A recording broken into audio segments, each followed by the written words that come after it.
ગુરુ માતા સાત સદીક્ષાજી પ્રેમથી બોલજો ધન્ય નિરાકારજી। આજે આપણે ગીતા અધ્યાય 4 જ્ઞાન જીવતા તત્વજ્ઞાનીથી મળે છે। તે જ્ઞાનથી પાપ છૂટે છે 100%, પણ શરત કન્ડિશન એ છે કે ફરી જો મોહ ન કરે તો પાપ છૂટે। કારણ કે જો એમ ખાલી મતલબ કે પાપ છૂટી જતું હોય તો દિવસના પાપ કરે અને રાત્રે મતલબ વળી છોડાવી દે જ્ઞાન એમ થાય નહીં। તો ગીતા અધ્યાય 1 શ્લોકમાં શ્રી કૃષ્ણ કહ્યું, આ અવિનાશી યોગ અગાઉ મેં સૂર્યને કહ્યો હતો, સૂર્ય પોતાના પુત્ર મનુને કહ્યો હતો અને મનુએ રાજા ઈશુકોને કહ્યો હતો। એમ પરંપરાથી પ્રાપ્ત થયેલો આ યોગને રાજર્ષિ જાણતા હતા, પણ હે પાર્થ, તે યોગ લાંબા સમય આ લોકમાં નાશ પામ્યો છે।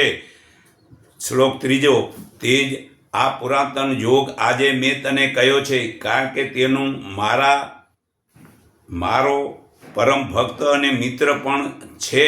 ખરેખર આ યોગ ઉત્તમ છે, તે રહસ્ય છે।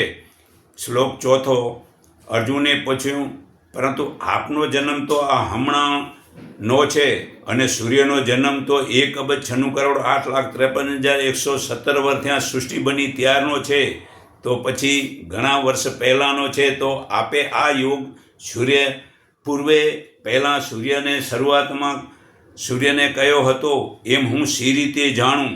જો જોગ એટલે પરમાત્મામાં જોડાવું થાય।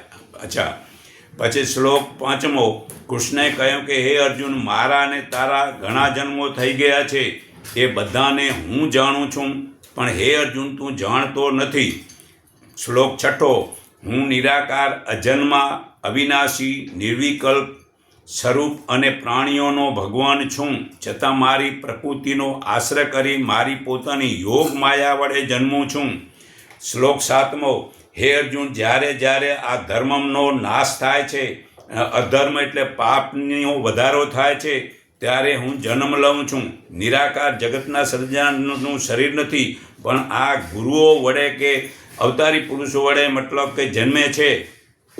એ મતલબ કે જે છે ને આ પાપને નાશ કરે છે અને ત્યારે એ જન્મ લે છે। તો શ્લોક 8 સત્ય પુરુષના રક્ષણ માટે અને દુષ્ટોના નાશ માટે અને ધર્મ ફરી સ્થાપના માટે હું યુગે યુગે પ્રગટ થાઉં છું। શ્લોક 9 હે અર્જુન, આમ મારા દિવ્ય જન્મ તથા દિવ્ય કર્મને તત્વથી જાણે છે, તે દેહ છોડી ફરીથી પૂર્વજન્મ પામતો નથી, પણ મને જ પામે છે। શ્લોક 10 વેર, ભય તથા ક્રોધ વિના ના મારામય થયેલા, મારો આશરો લેનારા અને જ્ઞાનમય તપ વડે પવિત્ર થયેલા ઘણા લોકો મારું સ્વરૂપ પામ્યા છે। શ્લોક 11 જેઓ જે પ્રકારે મારે આશ્રય આવે છે, તેમને હું પણ તે જ પ્રકારે ભજું છું। ભજવાનો અર્થ મતલબ કે ભગવાનને યાદ કરવા, અર્થાત હું ફળ આપું છું। હે પાર્થ, એટલે મનુષ્ય સર્વે પ્રકારે મારા માર્ગને પ્રમાણે ચાલે છે। શ્લોક 12 આ લોકમાં કર્મના ફળ ઈચ્છા રાખનારાઓ દેવતાને પૂજે છે, કેમ કે મનુષ્ય લોકમાં કર્મથી ઉત્પાદન થનારા કર્મ ફળથી સીધી તત્કાળ મળે છે। કારણ કે દેવો તે જળદેવે પાણી પીઓ તો એ તરસ તરત જ મટી ગઈ, અન્નદેવ જે આ પાણી અનાજ ખાધું તો ભૂખ મટી ગઈ। તો દેવોથી ફળ તાત્કાળ મળે, પણ દેવોથી જે ફળ મળે એ બધું નાશવંત હોય, ભગવાનથી મળે એ કદી નાશ ન થાય। તો શ્લોક 13 ગુણો અને કર્મોના વિભાગ પ્રમાણે તે બ્રાહ્મણ, ક્ષત્રિય, વૈશ્ય અને શૂદ્ર એમ 4 વર્ણો સર્જ્યા છે, તેનો હું કરતા હોવા છતાં મને તું અકર્તા અને અવિકારી જાણ। શ્લોક 14 કર્મો મને લેપતા નથી, કેમ કે કર્મફળમાં મને કોઈ કામના કે લાલચ નથી। એમ જે પ્રાણી મને તત્વથી જાણે તે કર્મો વડે બંધાતો નથી। તો તત્વ 24 એક પરમાત્મા, બીજો આત્મા, 2 અને 24 જે જળ પ્રકૃતિના તત્વ કહેવાય, મેન પ્રકૃતિ, પછી મન, બુદ્ધિ, અહંકાર, આ 4 અને 5 જ્ઞાનેન્દ્રિય, 5 કર્મેન્દ્રિય, આ 10 ને 4 14 અને 5 શબ્દ સ્પર્શ રૂપ રસ ગંધ, આ 5 માત્રા થયા 19 ને 5માં ભૂત, પૃથ્વી, જળ, અગ્નિ, વાયુ અને આકાશ. આ તત્વને બરાબર જે જાણે છે તે કર્મ વડે બંધાતો નથી. શ્લોક 15મો, એ પ્રમાણે સમજીને પૂર્વના મનુષ્યોએ પણ કર્મ કરેલા છે, માટે તું પણ તારા વડવાઓએ તેમના પૂર્વજે કરેલા જે કર્મો કર્યા હતા તે પૂર્વકર્મને કર. કર્મ શું, અકર્મ શું અને નિર્ણય કરવામાં વિધાનો પણ મૂંઝાય છે. આથી તે કર્મ વિશે હવે હું તમને જણાવીશ. તેને જાણવાથી તું દુઃખરૂપ જ સંસાર બંધનથી મુક્ત થઈશ. કર્મનું તત્વ જાણવું જોઈએ, અકર્મનું તત્વ જાણવું જોઈએ અને વિકર્મનું તત્વ પણ જાણવું જોઈએ. કેમ કે કર્મની ગતિ અતિ ગહન છે. તો કર્મ પહેલો ઉત્તમ ક્રિયાનું નામ કર્મ છે. મન, વચન અને શરીરથી થતા શાસ્ત્ર મુજબ કર્તવ્ય કર્મને કે શુભ કર્મ કહે છે. તે એક જ કર્મ જે પરમાર્થ વ્યક્તિ માટે આત્મવિકાસ કરે છે અને સંસારીને તે બંધન કરે છે. પછી વિકર્મ એટલે જે કર્મ પાપવાળું છે તેને વિકર્મ કહેવાય છે. સામાન્ય રીતે ચોરી, જૂઠ, કપટ, વ્યભિચારી, હિંસા વગેરે પાપ કર્મને વિકર્મ કહેવાય છે. દાખલા તરીકે પ્રતિજ્ઞાનું ભંગ કરવાનું કામ વિકર્મ કહેવાય છે. છતાં શ્રી કૃષ્ણ યુદ્ધમાં પોતાની પ્રતિજ્ઞાનું ભંગ કરીને રથનું ચક્ર લઈને ભીષ્મને મારવા દોડ્યા હતા. સારા હેતુ માટે તેમણે આમ કર્યું હતું. તેથી આ વિકર્મ નહીં પણ અકર્મ ગણાય છે. કારણ કે જે જગતના કલ્યાણ માટે બોલેલું મતલબ ફેરી જવું એ પણ મતલબ કે વિકર્મ જે છે ખોટું છે પણ એ સારું જ છે. હવે અકર્મ જે મન, વચન અને શરીરથી અભિમાન, વેર, ઈર્ષા છોડી અને શુદ્ધ બુદ્ધિથી પવિત્ર ફરજ સમજીને ભગવત પ્રીત અર્થે સમદ્રષ્ટિના કલ્યાણ માટે જે કરાતા કર્મને અકર્મ કહેવાય છે. શ્લોક 18મો, જે મનુષ્ય કર્મમાં અકર્મ સમજે છે અને અકર્મમાં કર્મ સમજે છે તે મનુષ્ય બુદ્ધિમાન છે, તે યોગી છે અને સર્વ કર્મ કરનારો છે. શ્લોક 19મો, જેના સર્વે આરંભો કામનાઓ અને સંકલ્પો વિનાના હોય તથા જેના કર્મો જ્ઞાનરૂપી અગ્નિ વડે બળી ગયા હોય તેને જ્ઞાનીઓ પણ પંડિત કહે છે. શ્લોક 20મો, નિત્ય સંતોષ પામનાર, આશ્રય આકાંક્ષા વિનાનો મનુષ્ય કર્મફળની આસક્તિ છોડીને કર્મમાં પ્રવૃત્ત થાય છે તો પણ તે કંઈ જ કરતો નથી. એટલે જે મતલબ કે કર્મમાં આસક્તિ ન હોય એટલે એ ખોટા ઉતાવળ ન કરે ને ખોટું ઉતાવળ ન થાય એટલે પાપ ન થાય, સીધો હિસાબ પડે. પણ જે કર્મમાં આસક્તિ હોય આટલું કરી જ લેવું હોય, ન થાય તો બીજાને હેરાન કરીને કરાવે તો પાપ જ થાય ને. તો શ્લોક 21મો, જે આશા વિનાનો છે, મન અને શરીરને વશ રાખનારો છે, જેણે સર્વ ભોગના સાધનોનો ત્યાગ કર્યો છે, તે શરીર નિર્વાહ માટે કર્મ કરે છતાં પાપને પામતો નથી. જો પાપને કેમ પામતો નથી વિચારો કે જેણે મતલબ કે શરીરમાં નિભાવ જેટલું જ અનાજ આવે તો મોશોક થાય જ નહીં. ઘરમાં રૂપિયા જ વધારાના આવે એટલે મોશોક થાય અને પાપ થાય.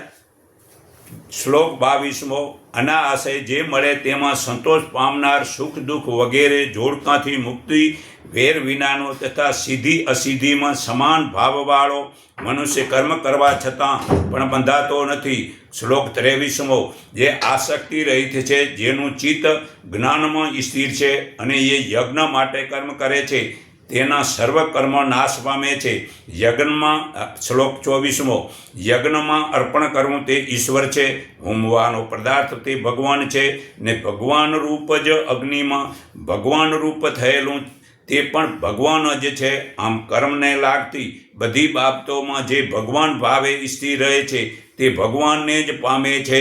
શ્લોક 25મો, કેટલાક યોગીઓ દેવતાનું પૂજન કરે છે, દેવયજ્ઞને જે ઉપાસે છે અને કેટલાક તત્વવેતા પુરુષો બ્રહ્મરૂપ અગ્નિમાં યજ્ઞમાં આત્માને જ્ઞાનરૂપ યજ્ઞ વડે હોમે છે.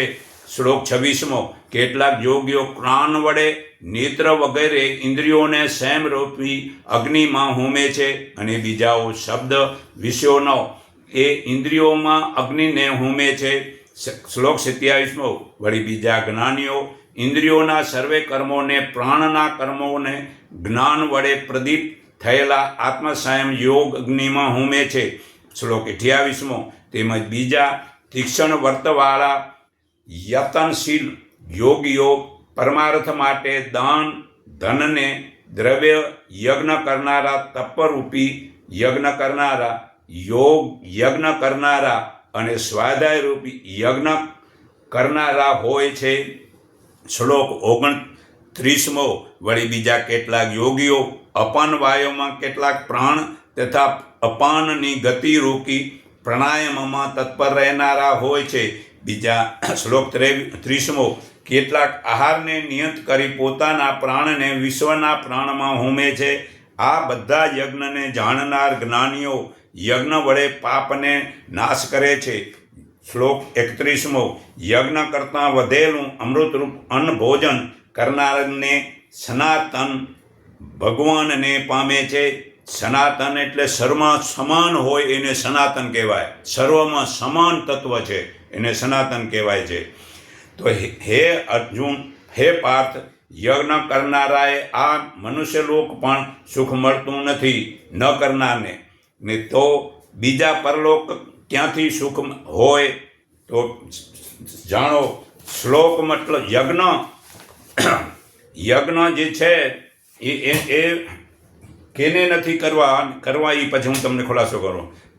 શ્લોક 32મો. આ પ્રમાણે જે બ્રહ્માજીના મુખેથી વેદ અનેક પ્રકારના યજ્ઞોનો વિસ્તારથી કહેવામાં આવ્યો છે તે કર્મોને ઉત્તમ કરનારા જાણ. એ પ્રમાણે જાણવાથી તું કર્મના બંધનથી મુક્ત થઈશ. હે અર્જુન, દ્રવ્યમય યજ્ઞ કરતાં જ્ઞાનમય યજ્ઞ વધારે ઉત્તમ છે.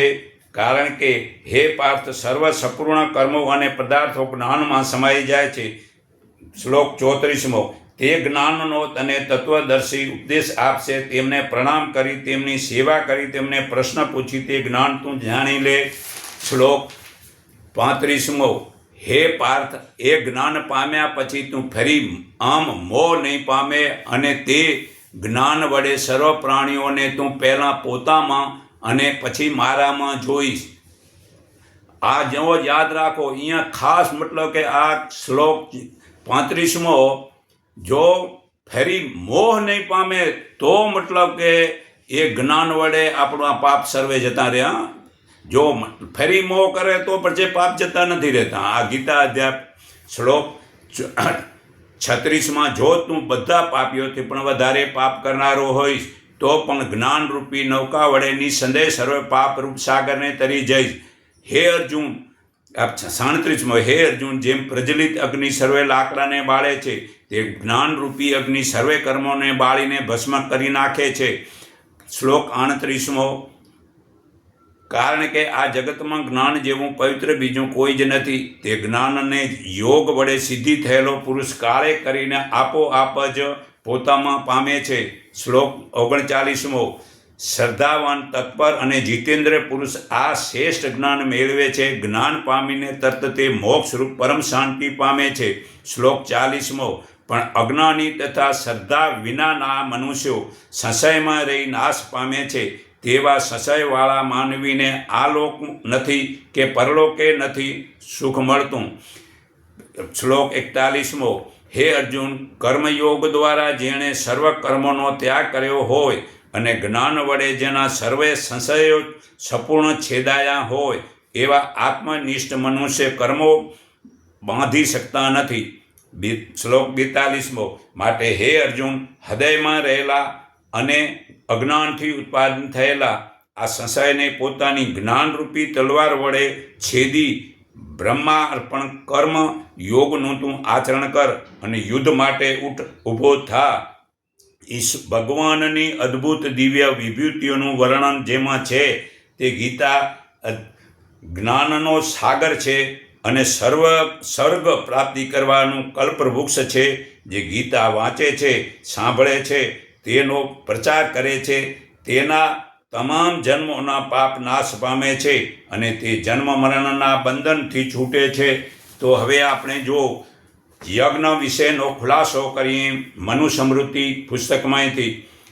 યજ્ઞ આટલાએ અગ્નિહોમ ન કરી શકે કન્યા પરિણીતર છતાં જુવાન સ્ત્રી થોડું વેદ ભણેલો મૂર્ખ રોગી અને યજ્ઞોપવિત સંસ્કાર નથી એટલાથી અગ્નિ હોમનો સવાર સાંજનો ન કરવો આ મનુસ્મૃતિ પાના નંબર 257 શ્લોક 36 પુરાવો છે ને આમ છતાં તે કન્યા યુવતી વગેરે જો હોમ કરે તો તેઓ અને જેની વતી તેઓ હોમ કરે તે બધાય નરકમાં પડે છે. માટે વેદ જાણતો હોય તે જ કરે ને ઓછી દક્ષિણાવાળો યજ્ઞથી નુકસાન થાય છે. ઓછી દક્ષિણાવાળો યજ્ઞથી ઇન્દ્રિયો યશ સર્ગ આયુષ કીર્તિ પ્રજા અને પશુઓને હણે છે એટલે મારે છે. તેથી થોડા ધનવાળા યજ્ઞ ન કરવો. વળી અગ્નિહોત્રી હોય અને યજ્ઞ ન કરે તો પ્રાચિત કરવું પડે છે. વળી બીજી રીતે જે અગ્નિહોત્ર હોય એ જ કરી શકે. યજ્ઞ જો અન્નદાન વિના કરાયો હોય તો આખા રાષ્ટ્રને બાળી નાખે છે, પણ જો મંત્રરહિત કરાયો હોય તો યજ્ઞ કરનાર બ્રાહ્મણને બાળી નાખે છે. જો દક્ષિણા વિના કરાયો હોય તો યજ્ઞ કરનાર યજમાનને બાળી નાખે છે. આમ કોઈ પણ અંગની ખામી હોય તો બાયુને તો અહીંયા કાન મતલબ વિધેલા હોય તો એ અંગ તો ખામી થઈ ગઈ. તો અંગની ખામીવાળા યજ્ઞ કરવો નહીં, તે યજ્ઞ ખરાબ છે. જે અગ્નિહોત્રી લોકો જાણી બુદ્ધિને સવાર સાંજ અગ્નિમાં હોમ ન કરે તેણે 1 મહિનો ચંદ્રાયણ વ્રત કરવું, કેમ કે હોમ ત્યાગ એ પુત્રની હત્યા સમાન છે. આ મનુસ્મૃતિ પાના નંબર 258 ને શ્લોક નંબર 41 પુરાવો છે.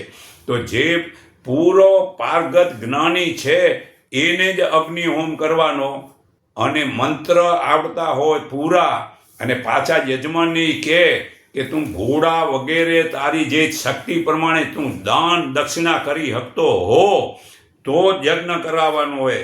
તો જે એવી દક્ષિણા જ ન આપે અને ખાલી મતલબ કે યજ્ઞ ખાલી કરવા જ નથી, તો જે છે ને હવે આપણે 3 પ્રકારના દુઃખ, તે આધ્યાત્મિક દુઃખ પોતાની ભૂલથી થવાવાળું દુઃખ હોય છે, તે આધ્યાત્મિક જ્ઞાન પ્રાપ્ત કરવો વીરા. તે બીજું કે આદિદેવિક દુઃખ, પૂર ભૂકંપ દુષ્કાળ વગેરે પ્રાકૃતિક કારણથી થતા દુઃખ છે. કારણ કે આપણે આદિદેવ દુઃખ કેમ દે છે કે આપણે ખોટી રીતે પ્રદૂષણ વધારીએ છીએ એટલે પછી આ ભૂકંપ ને દુષ્કાળ ને જે તે થાય છે. ત્રીજું આધ્યાત્મિક દુઃખ, બીજા પશુ પક્ષી જીવ મનુષ્ય વગેરેથી આવતું દુઃખ છે. જે આપણે મતલબ કે જ્ઞાન નથી એટલે કાગડો જઈને કોઈક ચાંચ મારે, પક્ષી કોઈ ચાંચ મારે, પશુ કોઈક લત મારે, કે કોઈ મતલબ મનુષ્ય મતલબ એક મનુષ્યને બીજાનું અપમાન કરે. તો આધ્યાત્મિક જો જ્ઞાન હોય ને આભા મંડળ કવચ આપણું બારે બરાબર હોય તો બહારના આ મતલબ આપણે દુઃખ ન આપે. તો આ 3 દુઃખો છોડવાના 3 ઉપાય છે. કેવું કે એક શુદ્ધ જ્ઞાન, શુદ્ધ કર્મ અને શુદ્ધ ઉપાસના. તો શુદ્ધ જ્ઞાન કેને કહેવાય? પરમાત્મા, જીવાત્મા અને પ્રકૃતિથી બનેલા પદાર્થનું બરાબર સ્વરૂપ જાણી એનો બગાડ ન થાય. ગમે ત્યાં જાઓ, ખોટો લાઇટ બળતો હોય તો બંધ કરો, ખોટું પાણી ક્યાંય બગડતું હોય તો બંધ કરો. કોઈ બી જગ્યાએ પોતાની નજરની સામે જે આ જગતમાં બગડતી વસ્તુને બંધ કરે તો તમે પરમાત્માના પુત્ર કહેવાઓ. આ પરમાત્માની મિલકત છે, પરમાત્માના આપણે પુત્ર છીએ. તો આ બધી વસ્તુ આપણી છે. તો જ્યાં જઈએ ને જે બગડતું હોય એને સુધારીએ તો તે પ્રમાણે ઉપાય જો કરો તો તેને શુદ્ધ જ્ઞાન કહેવાય છે. પછી શુદ્ધ કર્મ, શરીર વાણી અને મનથી સત્ય ન્યાય તેમજ ધર્મ. જ્યાં ધર્મની વાત કહેવામાં આવે ત્યાં કર્મ સમજવાનું. આજ પછી સત્ય કર્મ સમજવાનું ધર્મની જગ્યાએ. તો ધર્મપૂર્વક સુખની પ્રાપ્તિ તેમજ દુઃખોથી છૂટી જવું તેને શુદ્ધ કર્મ કહેવાય છે. તો દુઃખોથી છૂટાય ક્યારે? કે જ્યારે આપણે સાત્વિક આહાર લઈએ અને સાત્વિક વિચાર હોય અને આ પરમાત્મા સિવાય કોઈ દેવી દેવતાને ભગવાન સમજીને ન પૂજીએ અને નિરાકારને ઓળખીએ તેને સાત્વિક જ્ઞાન કહેવાય છે, સાત્વિક કર્મ કહેવાય છે. હવે શુદ્ધ ઉપાસના, પરમાત્માના સાચા સ્વરૂપને જાણી પરમાત્માના જ આનંદમાં સ્વરૂપમાં પોતાના આત્માને પરાવું તેને શુદ્ધ ઉપાસના કહેવાય છે.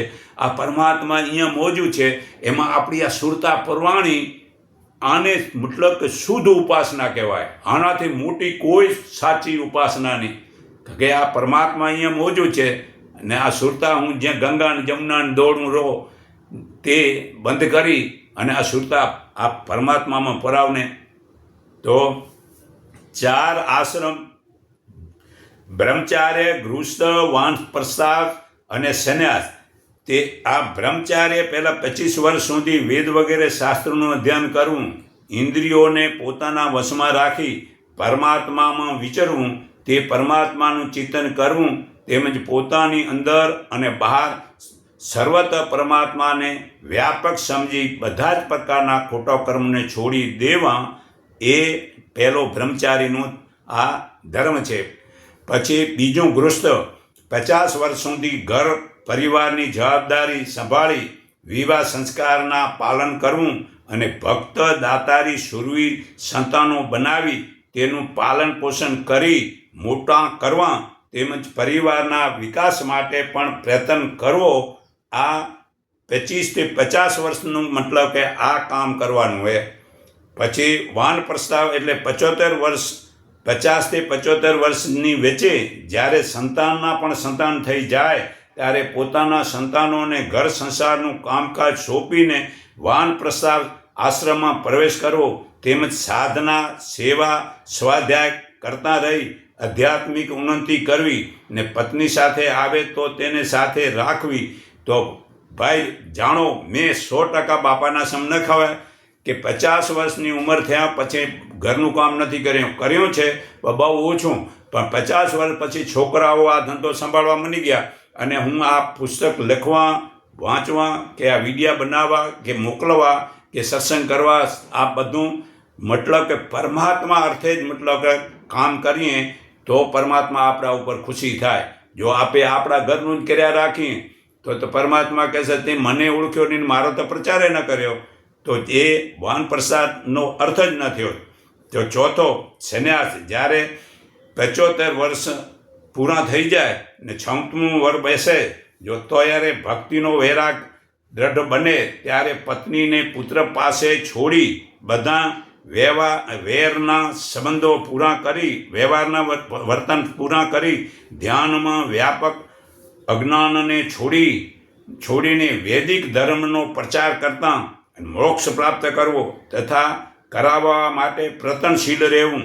તો ભાઈ મેં ઘણા માણસોને જોયા 50 60 વર્ષ થઈ ગયા તો હજી મારે આ ધંધો કરવો હોય. અરે ગાડા નીચે બળદિયો, ગાડું બળદિયો મતલબ ઢેડ્યો જાય રહ્યો, કૂતરું નીચે આવ્યું જાય તો મેં ગાડું આખું ઢેડ્યું. અરે હવે તારાથી કાંઈ નથી થતું, મૂકને મતલબ કે વાડી જવાનું, બેનસે જવાનું કે દુકાને જવાનું, પોતાના આત્માને ઓળખો, પરમાત્માને ઓળખીને આ પ્રચાર કરો અને ખોટા રીત રિવાજ છે સમાજમાં એ બંધ કરો અને સાચી વસ્તુ ભલામણ કરો. તો ગીતા અધ્યાયમાં મેં મતલબ ઘણું મેં સમજાયું આજે ચોથામાં. તો હે અર્જુન, તું પ્રથમ ઇન્દ્રિયોને વશમાં રાખી જ્ઞાનને અનુભવને નાશ કરનાર આ મહાપાપી કામનો ત્યાગ કર. દેહથી ઇન્દ્રિયો પર છે, ઇન્દ્રિયો તો મન પર છે, મનથી બુદ્ધિ પર છે. જે પરમહાન છે તે આત્મા છે, કદી તૃપ્ત ન કરી શકાય એવો આ કામ નિત્યનો દુશ્મન છે. જ્ઞાનીઓનું જ્ઞાન તેનાથી ઢંકાયેલું રહે છે. આ ગીતા અધ્યાય 3:39 કાલે આપણે તમને બતાવ્યું હતું. તો જ્યાં સુધી તમારે આ ભક્તિ કરવી હોય તો નિત્યનો કામ મતલબ દુશ્મન એનાથી જ્ઞાન ઢંકાઈ જાય છે. તો મુશ્કેલમાં મુશ્કેલ શું છે?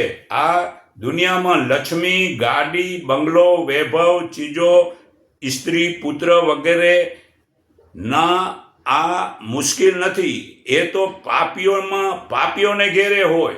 આ આટલી વસ્તુ તો પાપીઓને ઘરે હોય છે. પણ મુશ્કેલમાં મુશ્કેલ યાદ રાખજો શું છે? જે મનુષ્ય દેહ અને મોક્ષની ઈચ્છા અને જ્ઞાની પુરુષનો સત્સંગ મળવો એ ત્રણો અતિ દુર્લભ છે. એ તો જેના ઉપર પરમાત્માની ખૂબ જ કૃપા હોય તેને જ મળે છે. તો આવા જ્ઞાનીઓના, તત્વજ્ઞાનીઓના સત્સંગ ગોઠવા અને તત્વજ્ઞાનીઓના સત્સંગ મળવો એ ઘણો મુશ્કેલ છે.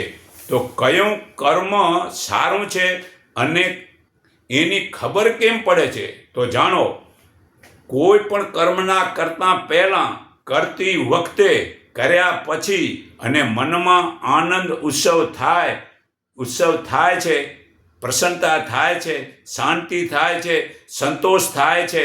સાથે સાથે જેનાથી વ્યક્તિગતનું, પોતાનું, પરિવારનું, સમાજનું, દેશનું નુકસાન ન થાય ને કાર્યને સારું માનવાનું છે.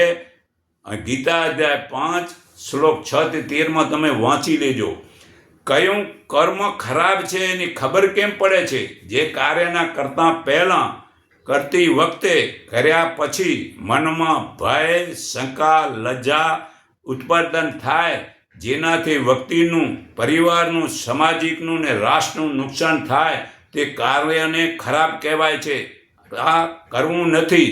તો હવે આપણે મનને નિયંત્રણ કેવી રીતે થાય તે વિશે હું સમજાવું છું. મન ઉપર નિયંત્રણ આધ્યાત્મિક શુદ્ધ જ્ઞાન વધારવાથી થાય છે. તો આધ્યાત્મિક શુદ્ધ જ્ઞાન કેવી રીતે વધે છે? એવો વિચાર કરીએ કે હું એક ચેતન આત્મા તત્વ છું અને મન, ઇન્દ્રિયો અને શરીરનો હું સ્વામી છું. શરીર, મન, ઇન્દ્રિયો જડ છે. મારી ઈચ્છા પ્રયત્ન વિના શરીર, મન, ઇન્દ્રિયો પોતાની મેળે કાંઈ પણ કામ કરતી નથી. હું મારી ઈચ્છાથી કામ કરવા ઈચ્છીશ એ કરીશ. જે કામ કરવું નથી તે નહીં કરું. હું જે વિચારીશ તે કરીશ. જે વિચારોને તે ઉઠાડવા નથી એ વિચારવાને હું ઉઠાડીશ નહીં દઉં. એવો દ્રઢ નિર્ણય કરી મન, વાણી અને શરીરથી સાવધાની અને ઈમાનદારીથી સત્યકર્મ કરવાથી આધ્યાત્મિક શુદ્ધ જ્ઞાન વધતું જાય છે અને ત્યારે મન નિયંત્રણ થાય છે. પણ વધારે પડતા મનને આજે જે આંખની અંદરના ભાગમાં આ આજ્ઞાચક્ર કહેવાય, એની અંદર આંખ મીચીને અહીંયા રાખો તો અહીંયા મન મતલબ નિયંત્રણ થશે, અથવા નાભીમાં આ સુરતા જશે ત્યાં પણ મતલબ કે નિયંત્રણ થશે. પણ એ ક્યારે? જે આપણે મતલબ આપણા શરીરમાં વિકારો બંધ થશે ત્યારે. તો મનુષ્ય જીવન સફળ કેમ થતું નથી? જે મનુષ્યના જીવનમાં સુખ, શાંતિ, સંતોષ, તૃપ્તિ, નિર્ભયતા, સ્વતંત્રતા નથી, તેનું જીવન સફળ થતું જ નથી. ચાહે પોતાની પાસે ધન, માન, રૂપ, બળ, વિદ્યા, પ્રતિષ્ઠા, યશ, કીર્તિ ભલે બધું જ હોય, છતાં એ તમે ગીતા અધ્યાય 16 શ્લોક 7-21 વાંચી લો. એવું જે છે કરવાથી ક્યારે પણ મનુષ્ય જીવન સફળ થતું નથી. તો મનુષ્ય જીવન સફળ થવા કેમ થાય છે તે આપણે જાણો. જે મનુષ્યના જીવનમાં સુખ, શાંતિ, સંતોષ, તૃપ્તિ, નિર્ભયતા, સ્વતંત્રતા હોય છે તેનું જીવન સફળ થાય છે. પછી ભલે તેની પાસે ધન, લક્ષ્મી, સંપત્તિ, રૂપ, બળ, વિદ્યા, પ્રતિષ્ઠા, સન્માન, યશ, કીર્તિ મળે કે ન મળે, તેનું જીવન સફળ જ થાય છે. એટલે હું ગમે ત્યાં જે જાઉં છું તો ભાઈ આ પરમાત્માના પ્રચાર વિશેની જ વાત કરું છું. પછી ભલે ને મારું માન આપે કે અપમાન કરે, પણ પરમાત્માનું જ્ઞાન આપણે આપીએ તો પરમાત્મા આપને ચોક્કસ પ્રિય, આપણને પરમાત્મા મતલબ પ્રચાર કરીએ તો પરમાત્મા આપણને 100% મતલબ કે સફળ કરે છે.